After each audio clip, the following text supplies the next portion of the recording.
wonderful women. They have a history of friendships going back to the era of the ERA and the beginning of Ms. Magazine, the beginning of the Ms. Foundation. So there's much history, and then there's much to be talked about in the future. Jean begins all of our talks by ringing her Tibetan bowl. Jean, would you just tell us what the sound of that bowl does for us? It links us all at the heart chakra level. So as a result, when I'm often speaking into what appears to be little stamps in little squares, I actually feel the connection with a circle, that we are in a circle and we're all linked at the level of the heart. And it works that way.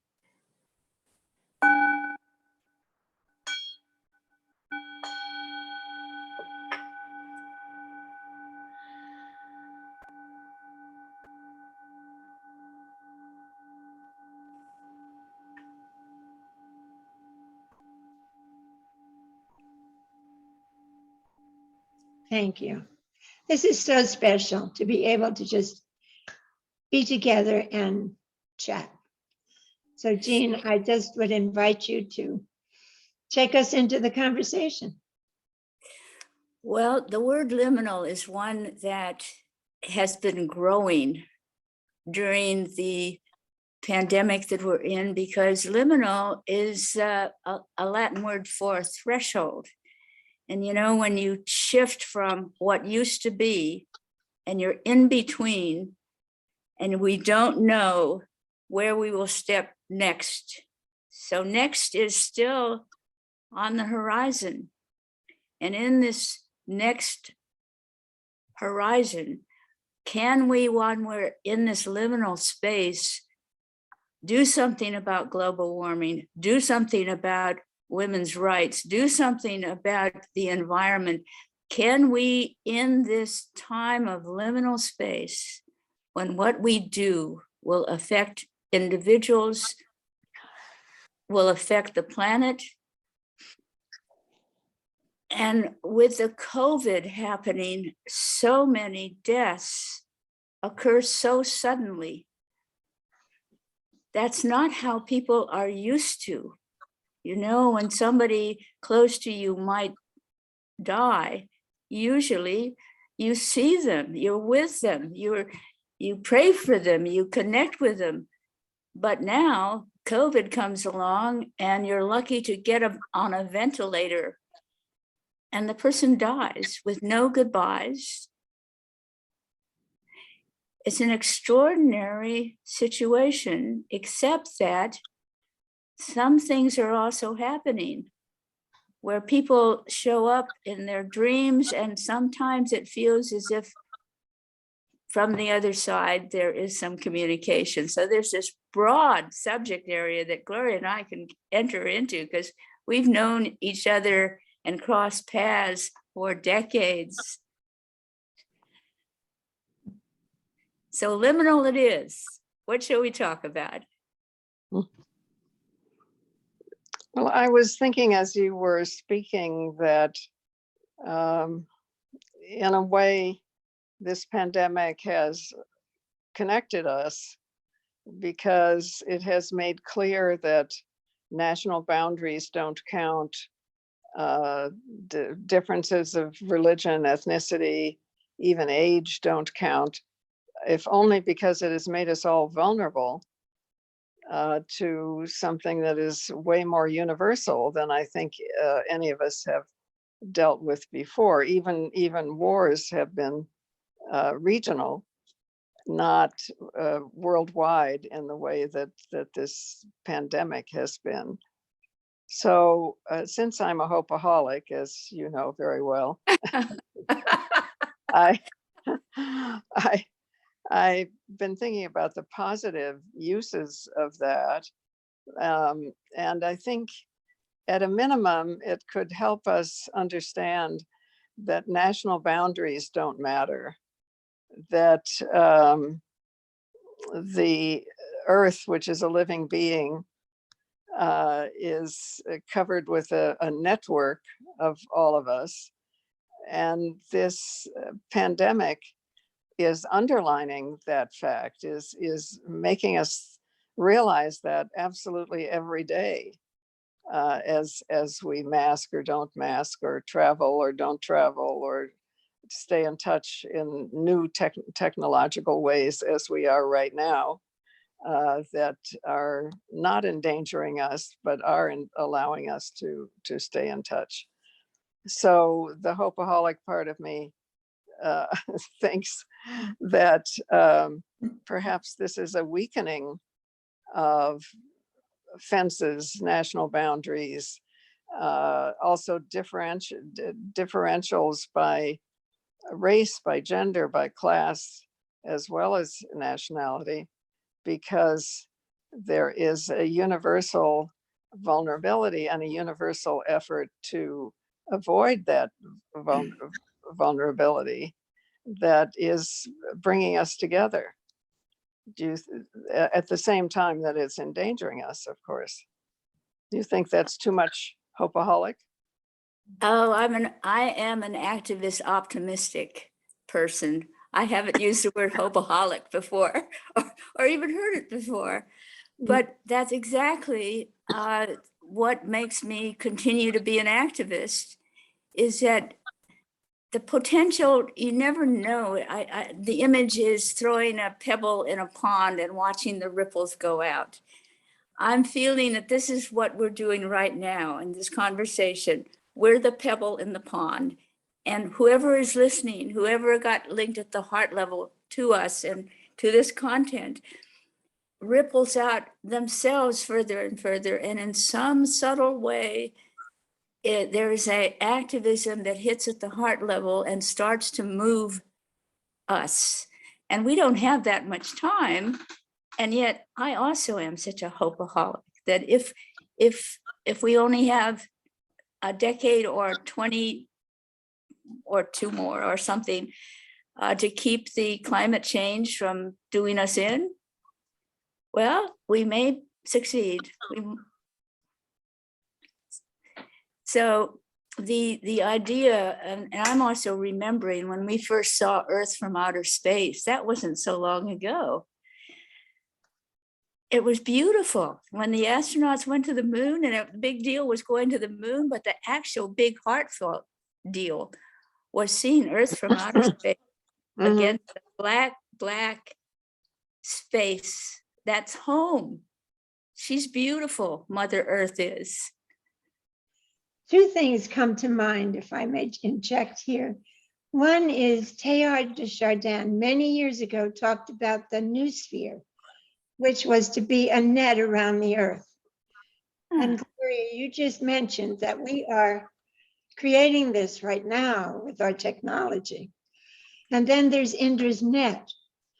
So all these things seem to come together in my mind and say, what's happening now has been foretold in many ways. What we have to do is make it a good thing. And because there are so many of us that are thinking this way, it's really up to us to do this. If we fail, okay, we fail, but we've put our best foot forward. So Women's Perspective is trying so hard just to do this by bringing people together who think big, who have a vision that's just a little bit further than right where we are today. And you two extraordinary women have this vision. You've been living it.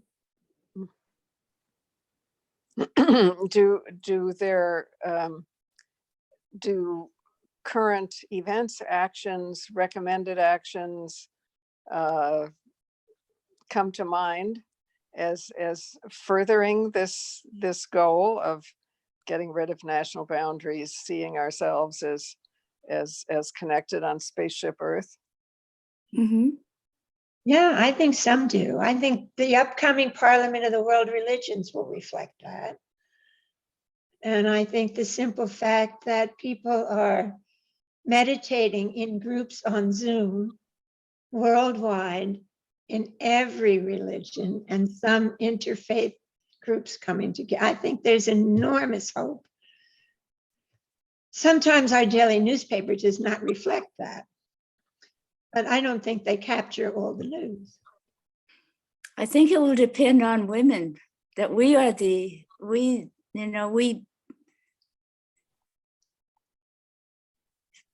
on so many levels, women since between the 20th century and the 21st century, the number of educated women, the number of women who have become activists, and right now, the same issue that brought Gloria and me together not so long, when the Equal Rights Amendment was being pushed, and it was the issue. Well, it's back again. And now there are tremendous marches that are going to move on this one. And I think that the need truly is for women to realize that it is so much up to us. And from a weird out astrological kind of notion, we have entered a new age. We've entered the Aquarian age from the patriarchal age that was called the Piscean age. Okay, so maybe we have a bigger picture helping us as well.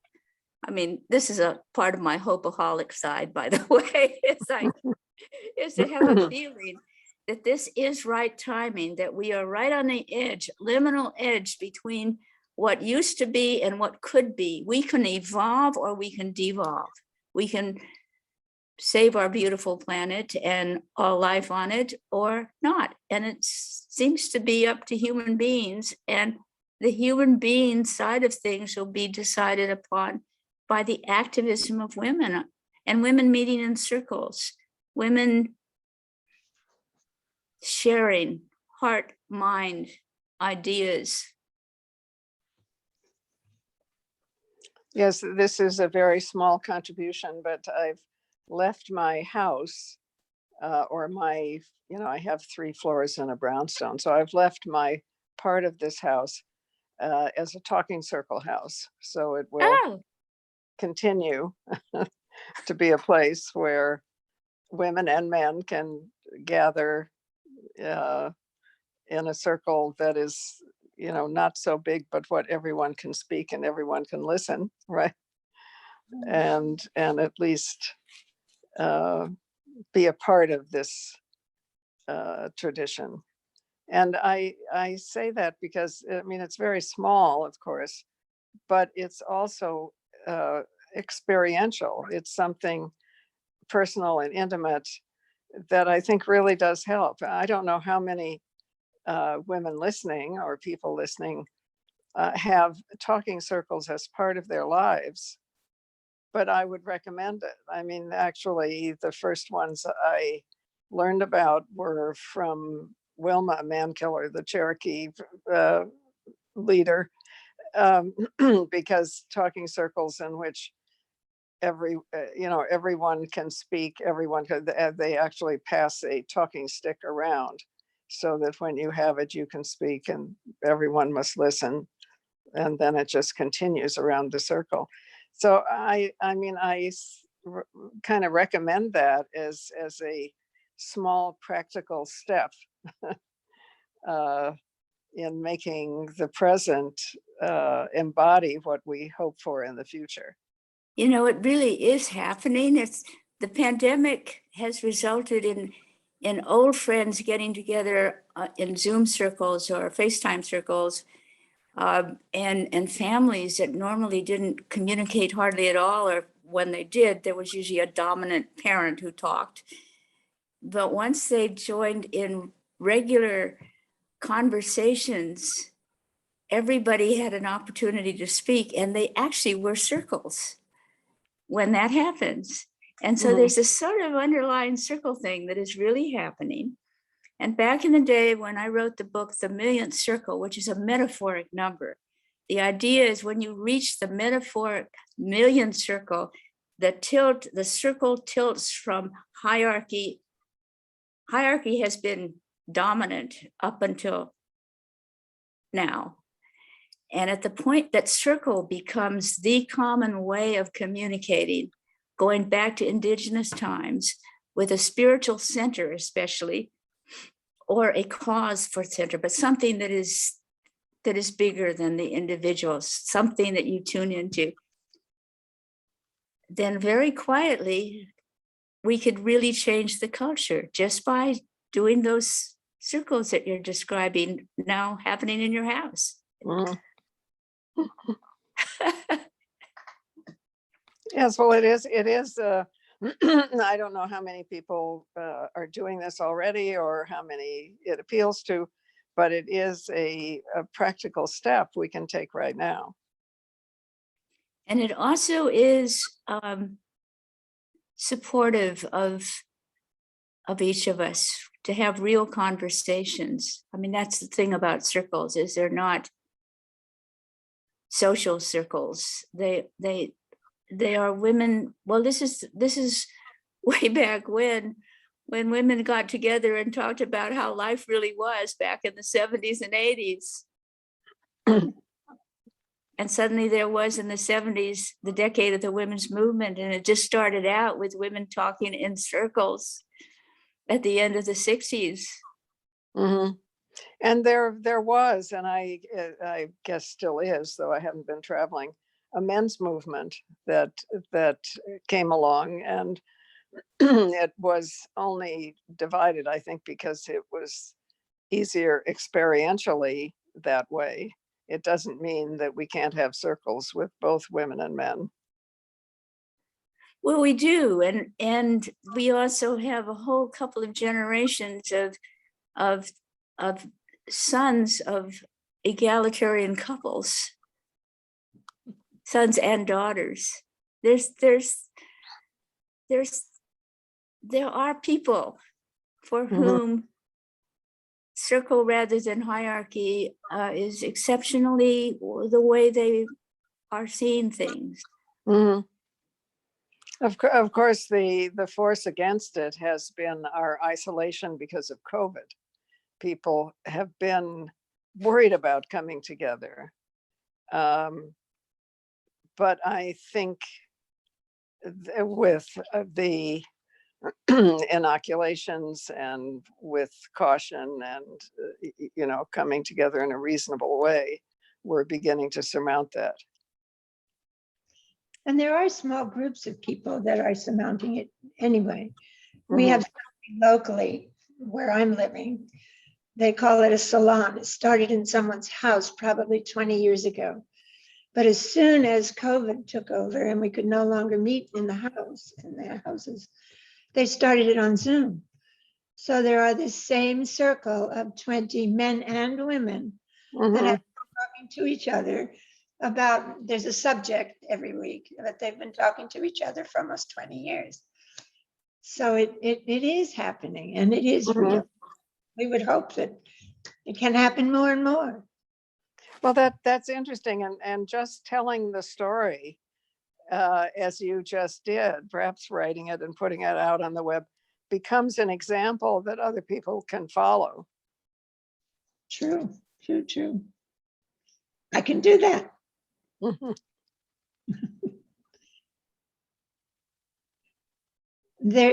We will be doing a workshop at the Parliament of the World Religions on circles. And I encourage that when people come on these conversations, that they get Jean's book, The Million Circle, or simply look at the Million Circle website. And there are clear directions, simple, how to call a circle and how to begin one. And I think we desperately need these small, real conversations with each other. Mhm. So the way it's prepared. Those of us who have, like Gloria and me, who've been around the block several times, recalling consciousness raising groups as places where women told the truth of what their experience is like. And it appeared that nothing was happening. It was just women talking, period. but within several decades, it became the women's movement of the decade of the women's movement. And there is an energy that we live through of watching when truth is told and women speak from their heart and from their minds and organize and what have you, suddenly there has been a major shift in our culture. And from our culture in the United States, it's moving out into others. So the idea of the million circle is just that. It's the awareness that you do something that's meaningful to you in circle, and consider that you're not just doing it with the, say, 6 other women in your group or the 12 other bigger groups that you have, but you're contributing to an ongoing idea that is spreading out. Mm-hmm. Well, actually, as you say that, it makes me remember that the earlier days of the civil rights movement started with such groups, often in churches in the South, which were the only free space, for Black Americans. And also the Chinese Revolution, in its democratic beginnings, had speaking bitterness groups. So I suspect this is a human universal. It used to take groups of people to Haiti years ago, 20 years ago. And women always met in circles. And there was no circle criteria or circle design. This was simply the way they gathered. Mm-hmm. And it began with a song. Someone would start singing. So if we came together for some really sad reason or some argumentative reason, and the song would begin, and then everyone would sing, and it was like the heart bowl. Everything changed. Mm. The circle began on a whole different energetic level than the moment we were gathering. So this is an ordinary. Well, that worries me because I'm such a monotone. I can't sing, but I guess I guess I could manage. Right. I just do think we are in a very special time. And I want to acknowledge on the side of my screen, there's a lot of commentary from the 600 people who have registered to listen today. Mm-hmm. And they're sending love from Argentina, Montana, Australia, Canada, everywhere, and thanking us for the conversation, thanking you two ladies for being part of the conversation. So feel encouraged. And some are saying, we have interfaith circles. We have circles every week. I'm in 2 circles, someone else says. So it's happening. It's happening. Mm-hmm. Mm-hmm. No, that's wonderful. And if you can, and that's encouraging in itself. So thank you for keeping track of the messages from many other countries. Right. Oh, and you here's can read them, right. Young ones are no longer identifying as man or woman, which is amazing. So just as the borders of the countries may disappear, so may the borders between the sexes disappear. Mm-hmm. Conversational borders. It's a different world. One of the things about when you connect with people that you were closer to at some other point in your life, which you couldn't do because everybody moved and were in different phases of their lives. But during this time of COVID influencing sheltering in place and the communications systems we now have, you can reconnect with good friends from way back when. And if you consider that every circle that you start is like the pebble in the pond that radiates out. And given that women's consciousness groups shifted from, in a matter of decades at the end of the 60s into the decade of the women's movement, it seems altogether possible, hopeaholic, new word, to that every one of the listeners right now is like a pebble in the pond. Yes, they probably have their own circles or not, but they can start more circles by reconnecting with and passing out information. And see, when you grow older and you're used to sort of being who you are, and your family considers that you are who you are, but there's that potential that you still are, that you are more likely to grow into when you are with your peers than you are with the people who expect you to stay the same. And most women who are still of our general age are quite aware of changes that have been happening over our lifetimes. And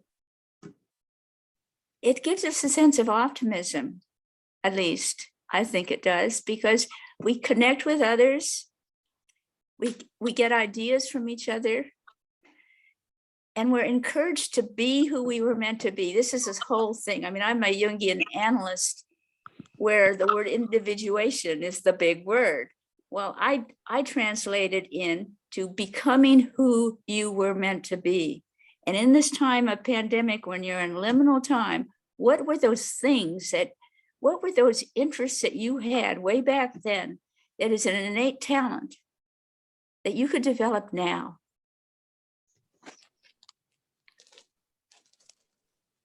Well, I'm supposed to be a writer. I could certainly write more than I am.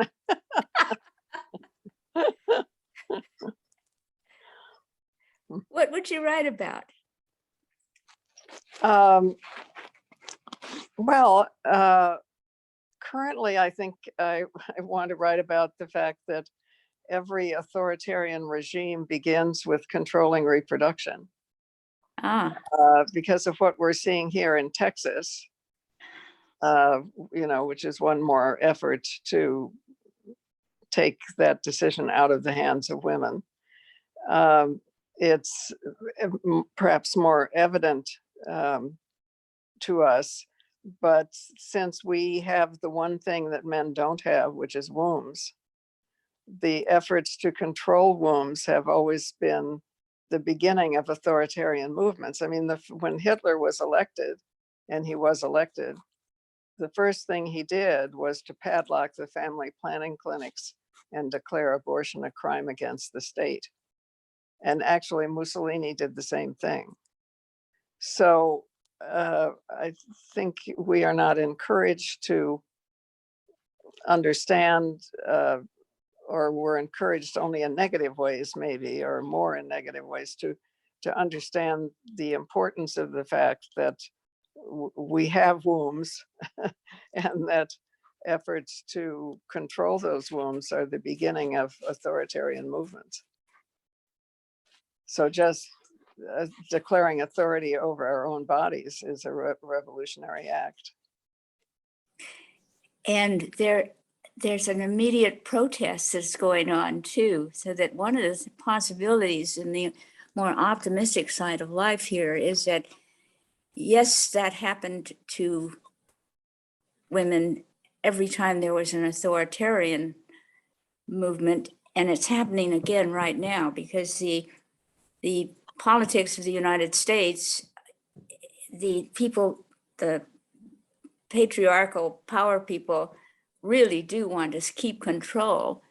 And it's not surprising that one of the first things that happening is that women should not have reproductive rights. Well, the marches have already happened.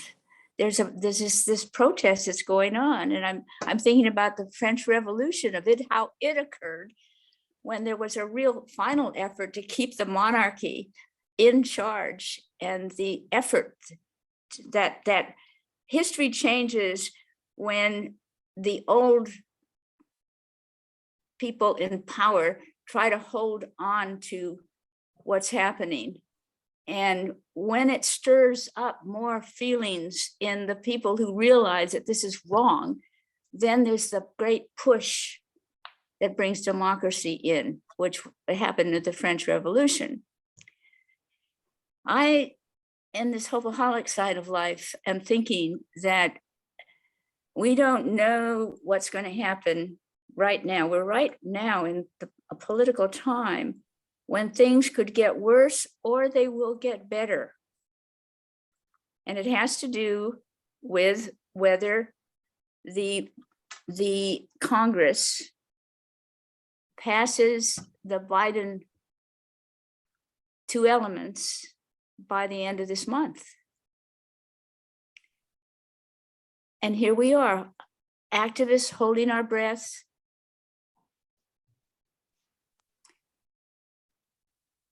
And yet it's a sort of thing that needs to happen where the old guard holds on and tries to push change down. And we don't know whether we will succeed or not at pushing through.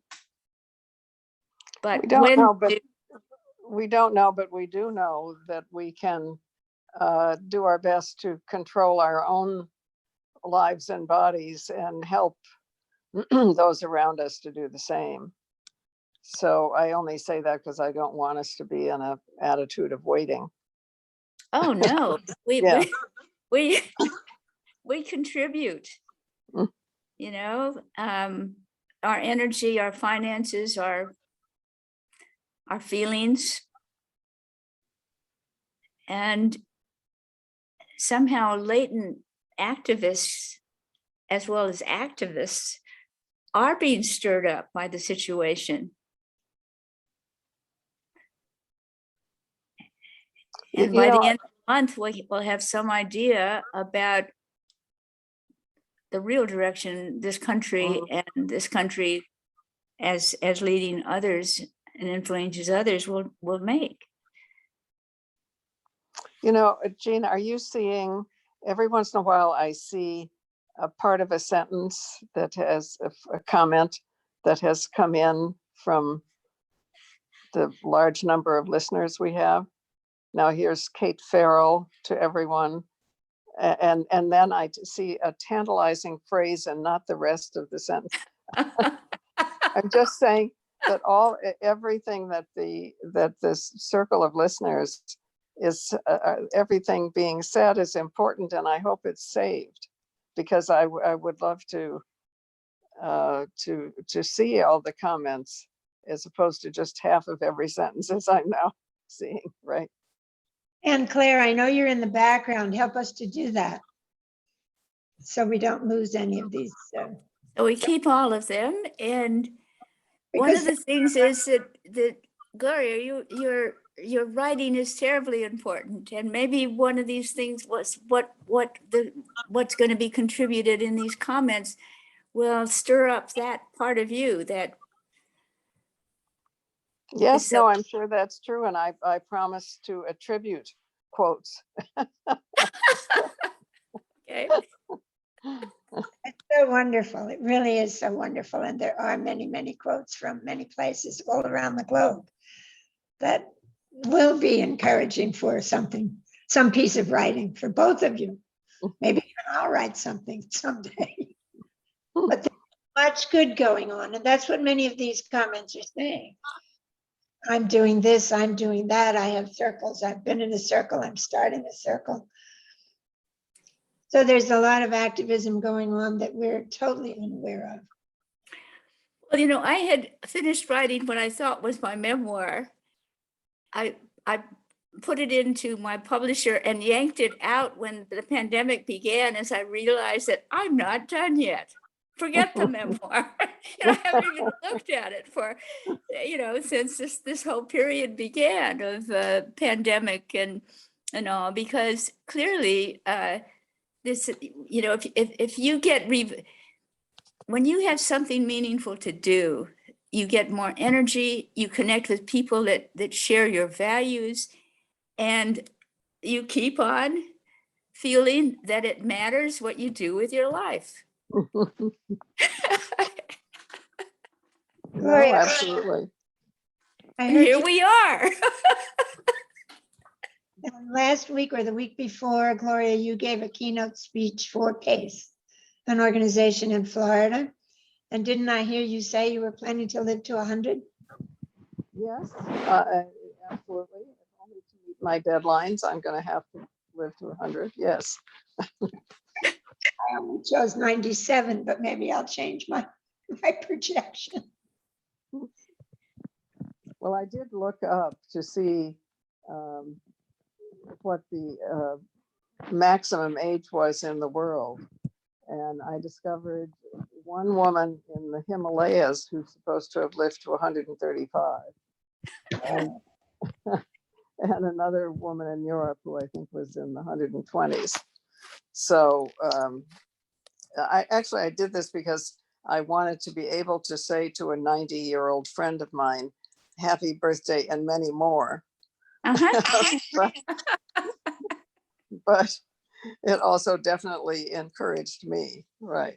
So I share it for what encouragement it may be. It's wonderful encouragement, and I love the idea that we're not done yet, and clearly we're not. What do you have coming in the future? What do you envision for the future? Do you think about what gifts this time has offered us in terms of evaluating our lives or evaluating our history, or looking forward to what we might create yet in the years ahead? Or what we might. Are you asking me that? Well, either of you, yes, please. You know, in my case, I seem to have two separate sets of expectations. One is answering my email and doing what I have to do every day, which seems to take up all my time. And the other is the future, which contains writing, longevity, different occupations, and so on. So I'm working on reconciling these two sometimes opposite forces. I have a couple of this sort of going on. There's all the stuff that's every day. There's a realization of, how did I get this old? and the and having gotten a rescue dog, miniature rescue dog, weighing 10 pounds in March. And I have to stay around because that dog's lifespan probably is at least a decade more. And so there's another reason to keep on keeping on. And there's something about having meaning that is really about staying around longer just because you need to. And I've watched, especially women do that when they had problems with their health, and yet they needed to stay around longer for their kids or their project.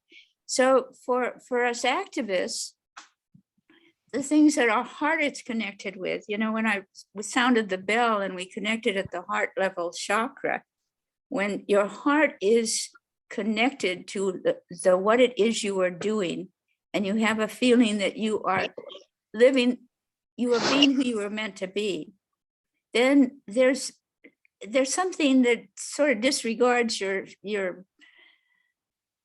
don't spend time thinking about anything more than what really is your focus. And as you do that, it seems like time just becomes less and less material. But it is very useful, Gloria, to find out I was quite aware that 120 is the potential age of human beings. I had not heard of 130 before, but 120 is definitely over the research and centuries and things, this is what human beings are possible. You have a lot to look forward to, right? Well, this is a liminal time, and all of us that have the potential to help tilt things towards better rather than worse can play a part. We matter.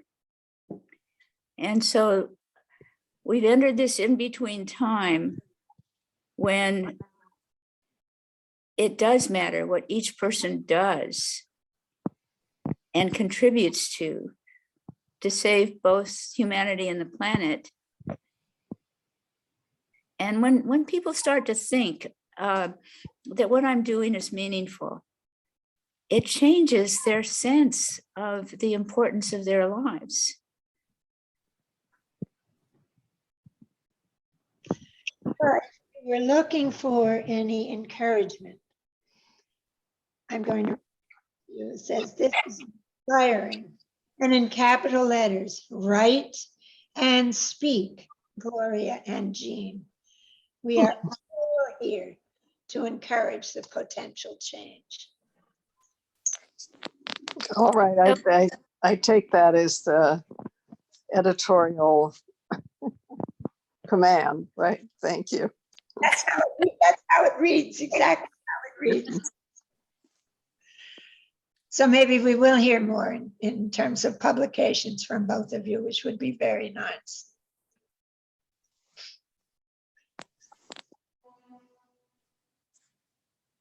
And are you saving? I think I asked you this before. Are you saving the comments? Because it would be encouraging and wonderful to see at least a representative.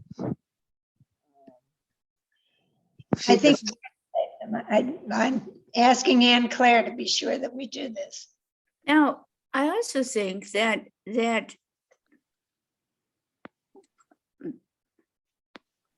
is there a place where people who are listening can write comments afterwards? Because we are roaming around many different subjects. And for some particular person, maybe one sentence or one anecdote stirred something up, and maybe they'd like to write about it to us. That would help too. I mean, can you only make comments while this program is going on, or can you make comments after? Well, I think you can make comments after. I would make the suggestion that you write the comments to Women's Perspective, or if they're for Gloria, Gloria has an email or a website. Jean has a website. And you can certainly, if you're watching the live stream, you can make a comment on Facebook. And I will collect anything you send to Women's Perspective, I will collect and I will send to Gloria. Good. So they can be prompted by your thoughts, because I'm seeing all kinds of thoughts, and I know this is a generative conversation. So I'm sure imaginations are beginning to roam into many areas they haven't touched before. And we'd like to know what they are, and I will send them on. So Okay, send great. Perspective if you want to. Info or Rosemary at Women's Perspective, and I'll hold them all. That's wonderful, because right now at the bottom of my screen, I'm just seeing the first phrase of each comment. So it's just enough to make me want to see a lot more. Or is something's happening to your audio? Pardon? Say something. Can you hear me? I can. Yeah. Because the audio looks, it appears. I am just hearing the three of us, but I'm seeing I'm seeing names in the beginning of comments. Actually, one from Anne Claire. Can't hear you. I don't, but she's not hearing me well. There you are. I Something don't know good. why it is. come back. It says it's my microphone, but I'm in the same place I have been from the beginning, right? Right. Whatever happened is no longer happening. It's all good. Okay. This is such an amazing opportunity to just simply wander in the ether with whatever thoughts you want to express or tell people. To be unscripted, I think, is a privilege.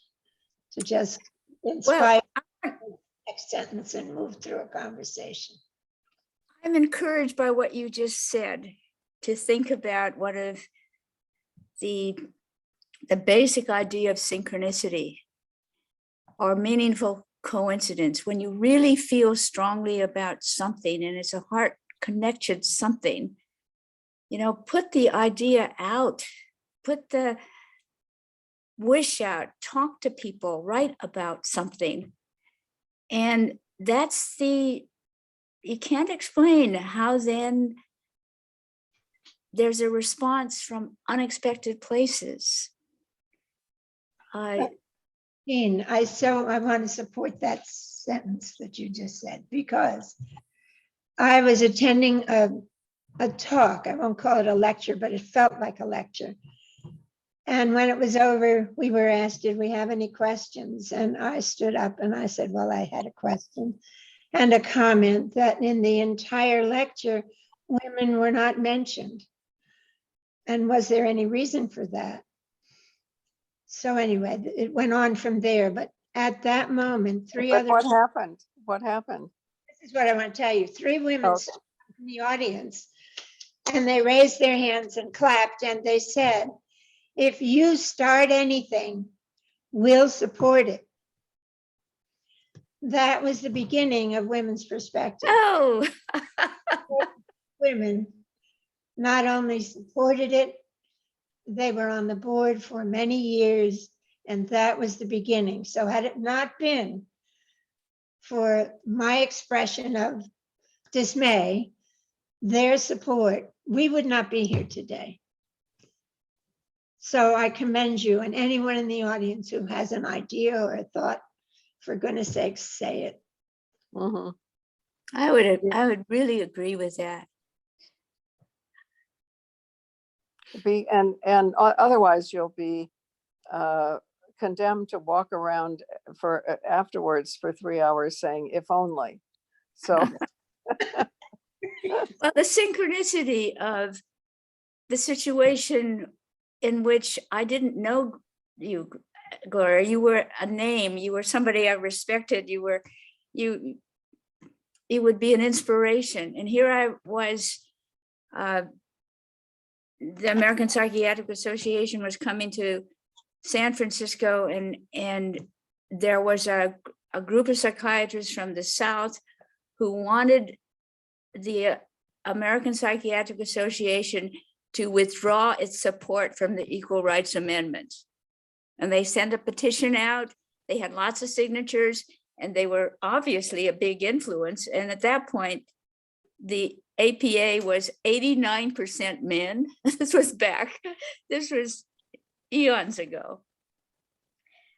So what to do about it if I'm the only activist, national activist APA member coming to my hometown of San Francisco? At that point, I sent a request to I asked Gloria, who I'd never met before and who was a name as far as I was concerned, about the situation and could she help? And she came through and got us attention, got PR, got interviewed. I learned how to picket. She put me in touch with the activists in San Francisco who taught me how to picket on my own organization. And it was so wonderful to see psychiatrists picketing other psychiatrists. I know. And the referendum that they wanted, so the APA stayed with the Equal Rights Amendment and even sent money to support it in Chicago. And now it's coming back again. The whole idea of Equal Rights Amendment, I mean, maybe this is a synchronicity that you and I are talking about when we first got together back in the day, when ERA was right at the edge of almost passing. Mm-hmm. Where it still is. Maybe we should get it to pass now. Yeah, no, but there is, if you go online, you will find a very good website for the ERA coalition. And there's a massive effort to finally make us other than the only democracy in the world that doesn't have women in the Constitution. So it's very, very much going on in a big way. I didn't know that. I did see some emails that came my way. But there is this website, there is the ERA coalition, right? Oh, right. And it has passed by all the requisite number of states, and all that has to happen is it's recognized by Congress. So it could be. Yes, and once again, we are the only democracy in the world in which women are not part of the Constitution. Well, change is indicated. Right. You know, All right, I'm- well, we have at least one activist task. Perhaps others, when we read all the comments, probably there are many activist tasks, and that will help. That's true. Well, in the short history of my life, two things that I'm sure women had a lot to do in getting through our legislature, but the Equal Credit Opportunity Act, Yes. was just before I went back to work after my divorce. And then there was another piece of legislation that made the states, put the states in the United States in a reciprocal process so that any man not paying alimony or child support could now be, his salary could be docked in a different state. So those were two financial opportunities that the legislature had to pass in order to give women just a little more equanimity, equal footing in the world of money. Mhm. Money is not your particular subject, but it is the undercurrent of all the power in this country and perhaps around the world, except for the conversational power or the spiritual power or the influence the conversations like this might have. Yes, if women were just paid equally, and this is a figure from decades ago, so I'm sure it's more by now, there would be $400 million more in the economy every day. So that's a piece of legislation that needs to be passed in addition to the other ones we're working on. Mhm.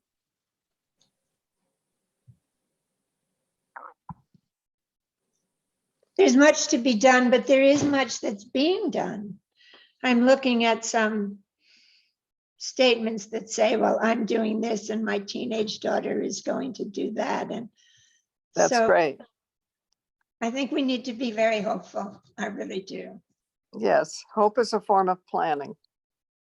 We're a hopeaholic, right?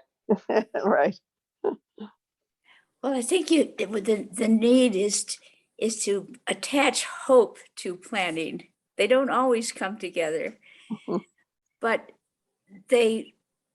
when you share it with others who are, this is creative process, whether it is creating a political action movement or a business or a work of art or a book.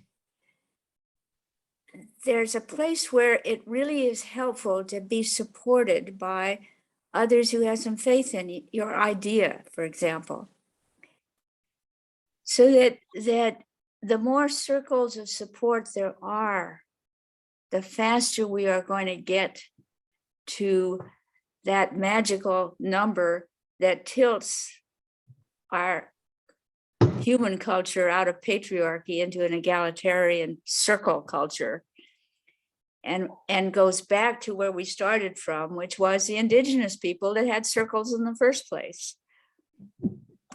Yes, absolutely. And sometimes I think it helps to think about vertical history, because where we stand, if we go back to people who were there in the first place, there was an egalitarian culture on this continent. And we don't go back that far in the history that we learn. We basically learn history that starts when the first Europeans showed up here, which is so unfair. It is changing, though. We are bringing more of the experiences that earlier back, now that women and men who appreciate egalitarian relationship and connection to the blessings of this planet, that we don't dominate it, we should take care of it. And of course, this is the more maternal side of women in general, that when we start to feel empowered and have that maternal wanting to take care of life on this planet, the plant life, the sea life, the animal life, the human life, all of that is very much a kind of natural feminine maternal or relatedness part.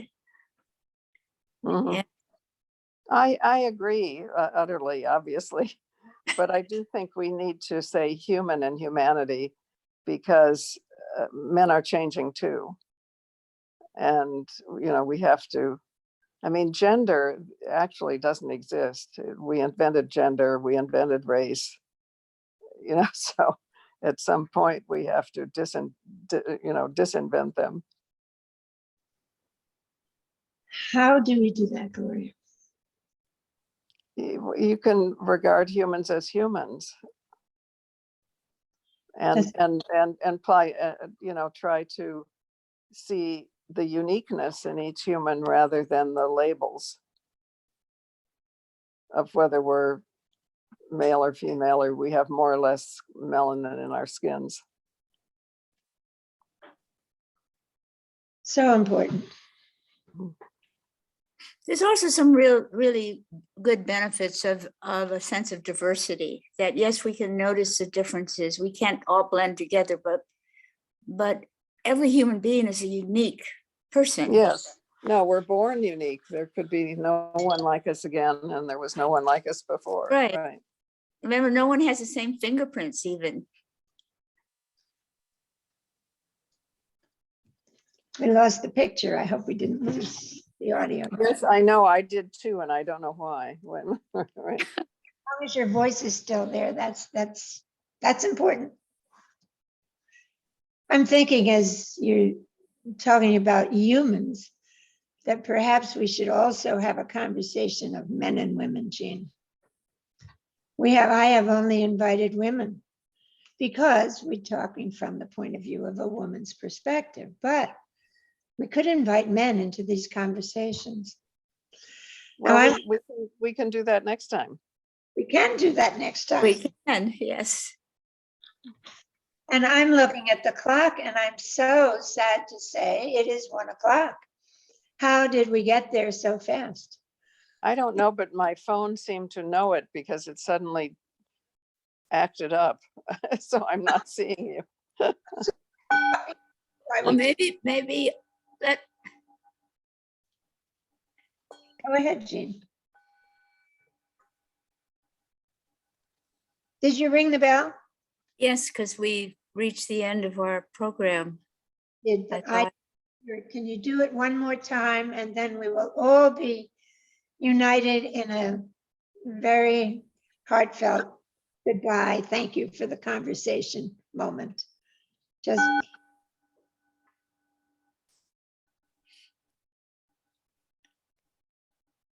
thank you. Thank you. Thank you, Gloria. Thank you, all those who have listened to us and who have added to the chat. Blessings. May the day be beautiful from this moment on. Thank you, Anne Claire. Thank you. Thank you, Rosemary. And Gloria, it's so good to Yes, see you. it's wonderful to hear your voice. Thank you. Blessings on everyone.